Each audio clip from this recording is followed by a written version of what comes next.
les années 80, les inégalités ont beaucoup augmenté dans le monde occidental. Mais tout le monde n'a pas la même approche de ces inégalités. Par exemple, pour beaucoup d'Américains, eh bien, si quelqu'un est pauvre, c'est certainement en grande partie de sa faute, parce qu'ils considèrent que la compétition sociale est tout à fait juste, donc que ceux qui ne réussissent pas, eh bien, c'est parce qu'ils sont moins méritants ou moins travailleurs que les autres, et qu'il n'est donc pas nécessaire de les aider. Contrairement aux Américains, les Européens pensent souvent que, eh bien, si quelqu'un est pauvre ou s'il fait partie des défavorisés, c'est en grande partie parce que, bon, il est issu de milieux qui sont défavorisés, parce qu'il n'a pas eu de chance, parce qu'il se heurte à un système qui l'écrase, et donc, finalement, il est nécessaire de l'aider parce qu'on ne peut pas considérer que dans une société riche, il y ait des gens qui soient très pauvres et hors cadre social. Donc, dans les pays européens, l'État va chercher à corriger les inégalités de revenus, essayer de les réduire, d'une part en utilisant la politique fiscale. Comment utiliser la politique fiscale? Eh bien, en imposant. Ce sont les impôts sur le revenu sont des impôts progressifs, ce qui signifie que ceux qui gagnent le plus sont nettement plus imposés que ceux qui gagnent le moins. Ensuite, en taxant le capital, le patrimoine au moment des successions et les bénéfices. Tout ceci, donc, va permettre la deuxième politique, qui est une politique de redistribution, c'est-à-dire que le marché a distribué d'une certaine manière les ressources et l'État, donc, en ayant pris des impôts ou des taxes, va pouvoir redistribuer, c'est-à-dire donner des allocations qui dépendent du revenu des ménages. Ce sont les ménages à faible revenu qui vont avoir un maximum d'allocations. Il y a par exemple les bourses pour les étudiants dont les familles ont des problèmes pour que ces étudiants puissent poursuivre leurs études. Il y a des allocations pour parents isolés, pour enfants handicapés, etc., etc. Donc ces allocations sont fonction du revenu des familles.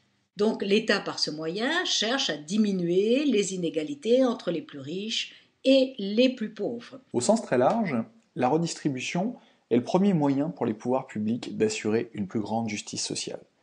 Plus précisément, il s'agit de la redistribution des revenus primaires. Rappelons que les revenus primaires sont les revenus issus de la participation à l'activité productive. Derrière l'idée de redistribution, il y a en fait deux idées fortes. La première idée est qu'il faut modifier la répartition primaire des revenus lorsque celle-ci débouche sur d'importantes inégalités entre les plus riches et les plus pauvres, dans le but d'obtenir une plus grande justice sociale, avec une plus grande égalité. Il peut s'agir ici d'une égalité des chances, des situations ou des droits. C'est moi la voix. Non, c'est moi la voix. Non, c'est moi la voix. Nous sommes la voix. Nous sommes tous la voix des sans-voix. L'égalité est le principe qui fait que tous doivent être traités de la même manière. Dans une société démocratique, est juste ce qui est égal. Mais l'égalité peut s'entendre de différentes manières. Et lorsqu'on s'intéresse à l'égalité, il faut toujours se demander égalité de quoi? On peut tout d'abord distinguer l'égalité des situations. Dans cette conception de l'égalité, les individus disposent d'un même accès effectif à une ressource socialement valorisée.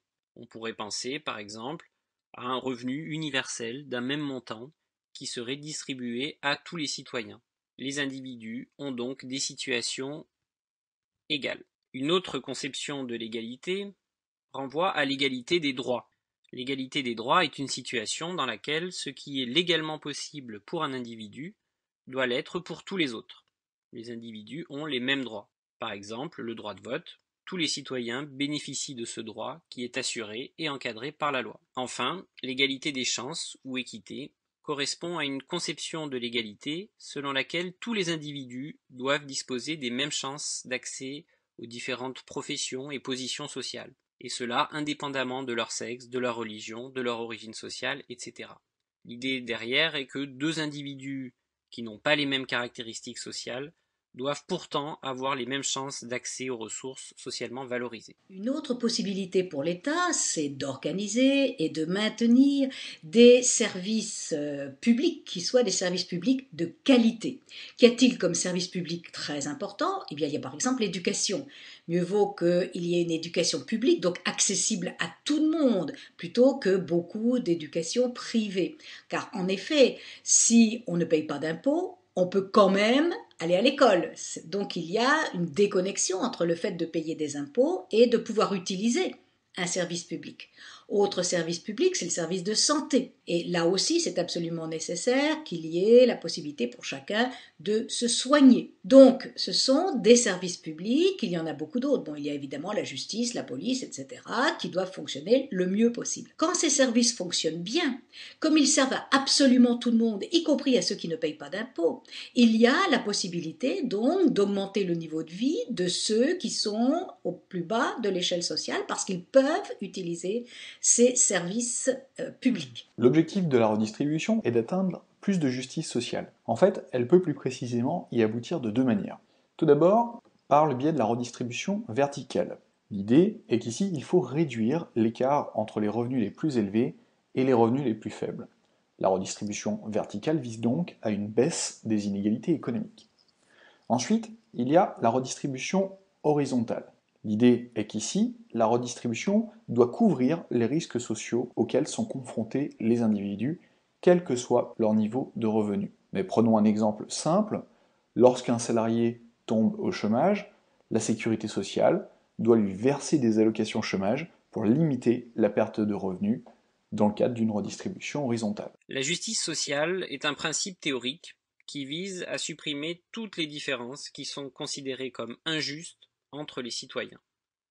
La justice sociale est donc un principe qui conduit à privilégier et à promouvoir un certain type d'égalité. Il y a autant de conceptions de la justice sociale que d'individus. Chaque société est caractérisée par un ensemble de valeurs qui déterminent à leur tour un type de justice sociale. On peut donc considérer qu'au sein d'une société, il est possible de promouvoir un certain type d'égalité plutôt qu'un autre. Égalité des droits, égalité des chances, égalité des situations. La justice sociale renvoie donc à des principes moraux, des valeurs, qui caractérisent chaque société. Il n'y a donc pas une conception unique de la justice sociale dans les sociétés contemporaines. Il n'y a pas non plus de conception de la justice sociale qui soit intrinsèquement supérieure aux autres. En effet, tout dépend du système de valeurs sur lequel on s'appuie pour juger de ce qui est juste ou non. La protection sociale est l'un des moyens essentiels pour les pouvoirs publics d'assurer une plus grande justice sociale. La protection sociale désigne tous les mécanismes de prévoyance collective permettant aux individus de faire face aux conséquences financières des risques sociaux. Il y a en effet plusieurs risques sociaux qui sont des situations susceptibles de compromettre la sécurité économique de l'individu ou de sa famille, soit en provoquant une baisse des ressources ou une hausse des dépenses. On peut alors distinguer plusieurs risques sociaux qui compromettent la situation économique des individus. La maladie, le handicap, la maladie professionnelle, la vieillesse, le logement, l'emploi, la famille, la pauvreté. Prenons l'exemple de la vieillesse. Il arrive à un moment où un individu, parce qu'il est trop âgé, a des difficultés à travailler. S'il ne travaille pas, il y a une perte de revenus. Il faut donc compenser cette perte de revenus par le versement de prestations sociales. La dernière possibilité, ce sont les discriminations positives que l'État peut organiser là aussi. C'est vrai que ce terme de discrimination n'est pas très agréable à entendre et que par exemple le terme américain de affirmative action est beaucoup plus dynamique et agréable, mais en fait le résultat est le même, c'est-à-dire il s'agit d'aider ceux qui, pour des raisons quelconques, sont défavorisés. Outre la fiscalité ou les services collectifs, les pouvoirs publics peuvent également assurer une plus grande justice sociale en luttant contre les discriminations. Précisons que les discriminations sont des inégalités de traitement d'un individu ou d'un groupe social en raison de caractéristiques physiques ou sociales particulières. Lutter contre ces discriminations de différentes manières. Il y a tout d'abord l'interdiction de discrimination en tant que telle.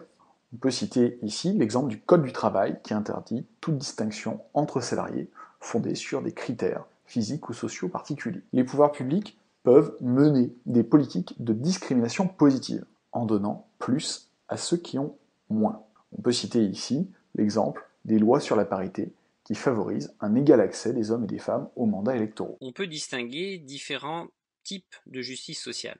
Il y a la justice universaliste, la justice différentialiste ou distributive, et enfin la justice correctrice. La justice universaliste est fondée sur l'égalité juridique. On traite tout le monde de la même façon. Les décisions individuelles sont prises librement, il y a un principe de liberté, et ce principe de liberté conduit à des inégalités de situation qui sont le reflet des différences de talent et d'effort. Dans cette conception de la justice sociale, les inégalités de situation sont donc acceptables car elles sont liées au mérite individuel. La justice différentialiste est fondée sur l'égalité des chances, ou l'équité. Il s'agit dans cette optique de compenser les inégalités de départ, c'est-à-dire les inégalités de situation, à travers un traitement différencié des individus, leur permettant de réussir. Chacun doit pouvoir réussir, quelles que soient ses caractéristiques de départ. Par exemple, le principe de discrimination positive consiste à donner plus à ceux qui ont moins. Là encore, les inégalités de situation sont acceptables si elles sont liées aux différences de talent ou de mérite.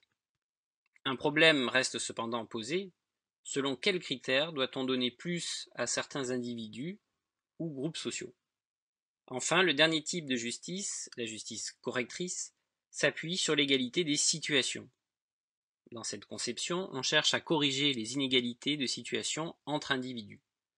Par exemple, la redistribution permet, grâce aux aides sociales, à améliorer les conditions de vie des plus pauvres. Ces différentes conceptions de la justice sociale renvoient donc à différentes conceptions de l'égalité. Par ailleurs, à chaque conception de la justice sociale sont associées différentes politiques qui permettent d'assurer l'égalité entre les individus.